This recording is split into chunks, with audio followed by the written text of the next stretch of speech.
નમસ્કાર, spark today ન્યૂઝમાં આપનું સ્વાગત છે. દર્શક મિત્રો, અયોધ્યા ખાતે સ્પાર્ક ટુડે ન્યૂઝની ટીમ આવી પહોંચી છે અને હાલ અત્યારના જે દ્રશ્યો છે તે સ્વર્ગ જેવા દ્રશ્યો છે. દર્શક મિત્રો, આ સ્વર્ગ જેવા દ્રશ્યો એટલે કહી શકાય કે લોકોની સાથે સાથે ક્યાંક ને ક્યાંક અનેક બાબતે ઉત્સાહ, ઉમંગ અને આનંદ જોવા મળી રહ્યો છે. હાલ જે તહેવારનો માહોલ છે, આ તહેવારનો માહોલ અમે તમને બતાવવા માટે પ્રયત્ન કરી રહ્યા છે કે આજ અયોધ્યા નગરીમાં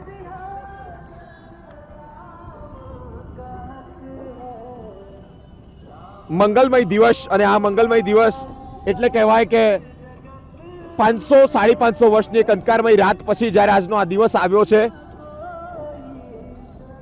આખી અયોધ્યા નગરી શણગારી દેવામાં આવી છે. ન કેવળ અયોધ્યાના લોકો, પરંતુ ભારત અને ભારતની સાથે સાથે વિશ્વના લોકોનો એક ઉત્સાહ છે, એક ઉમંગ છે, એક આનંદ છે. 22મી જાન્યુઆરીની રાહ જોવામાં આવી રહી છે. એ ક્ષણ, એ તક, એ ઘડીના આપણે સૌ સાક્ષી બનીશું. તે અંતર્ગત આ સમગ્ર સજાવટ છે કરવામાં આવી છે તે અયોધ્યા નગરીની કરવામાં આવી છે. અયોધ્યા નગરીની સાથે સાથે અનેક જગ્યાએ ઉત્સાહ જોવા મળી રહ્યો છે. દર્શક મિત્રો, ભંડારા પણ થઈ રહ્યા છે, મહાપ્રસાદી કરવામાં આવી રહી છે. મહાપ્રસાદીની સાથે અનેક બાન બધી જ વસ્તુઓ શણગારવામાં આવી રહી છે.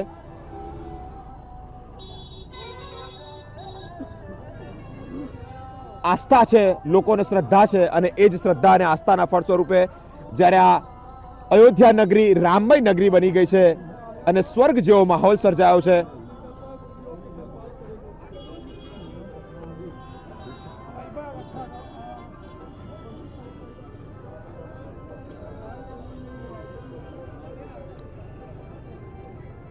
ભગવાન રામજી 14 વર્ષના વનવાસ પછી એક એવી રાત કે આવતીકાલે રાજગાદીએ બિરાજવાનું છે, આવતીકાલે રાજગાદીએ બેસવાનું છે, અને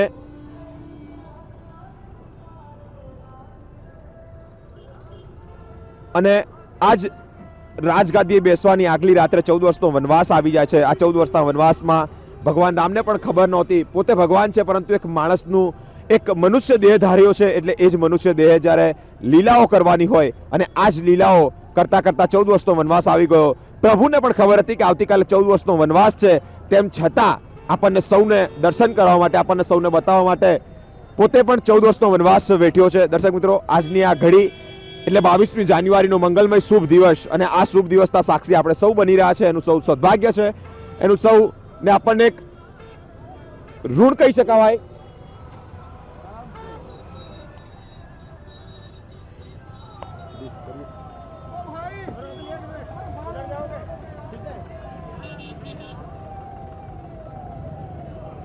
અયોધ્યા નગરીના આ દ્રશ્યો છે, તમે જોઈ રહ્યા છો.